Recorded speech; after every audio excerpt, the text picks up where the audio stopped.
ॐ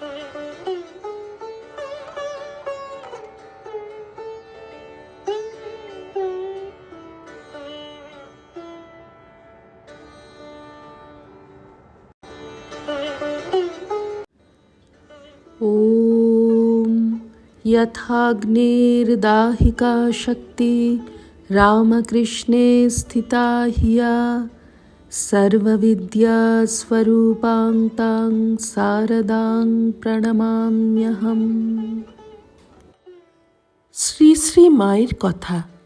স্বামী অরূপানন্দ ঠাকুরকে দর্শনের কথা বলিলেন। যখন ঠাকুর চলে গেলেন, আমারও ইচ্ছা হলো আমিও চলে যাই।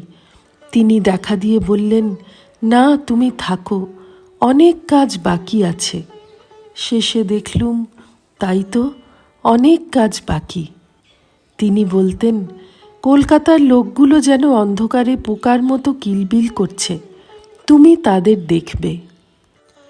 তিনি শতবৎসর সূক্ষ্ম শরীরে ভক্ত হৃদয়ে বাস করবেন বলেছেন, আর তার অনেক শ্বেতকায় ভক্ত আসবে। যখন ঠাকুর চলে গেলেন, প্রথম প্রথম ভয় হতো। পরনে লাল কাপড়, হাতে বালা, লোকে কি বলবে। তখন কামারপুকুরে রয়েছি। তারপর ঠাকুরের দেখা পেতে লাগলুম। তখন সেসব ভয় ক্রমে দূর হলো। একদিন ঠাকুর এসে বললেন, খিচুড়ি খাওয়াও। খিচুড়ি রেঁধে রঘুবীরকে ভোগ দিলুম। মারোয়ারি কি না, তাই খিচুড়ি। তারপর বসে ভাবে ঠাকুরকে খাওয়াতে লাগলুম। হরি সেই সময় কামারপুকুরে এসে কিছুদিন ছিল। একদিন আমি পাশের বাড়ি থেকে আসছি। এসে বাড়ির ভিতর যেই ঢুকেছি, অমনি হরিশ আমার পিছু পিছু ছুটছে। হরিশ তখন খ্যাপা, পরিবার পাগল করে দিয়েছিল। তখন বাড়িতে আর কেউ নেই। আমি কোথায় যাই, তাড়াতাড়ি ধানের হামারের চারদিকে ঘুরতে লাগলুম। ও আর কিছুতেই ছাড়ে না। 7 বার ঘুরে আমি আর পারলুম না। তখন নিজ মূর্তি এসে পড়ল। আমি নিজ মূর্তি ধরে দাঁড়ালুম। তারপর ওর বুকে হাঁটু দিয়ে জিভ টেনে ধরে গালে এমন চড় মারতে লাগলুম যে ও হেঁ হেঁ করে হাঁপাতে লাগল। আমার হাতের আঙুল লাল হয়ে গিয়েছিল। তারপর নিরঞ্জন এলে তাকে বললুম, ওকে পাঠিয়ে দাও।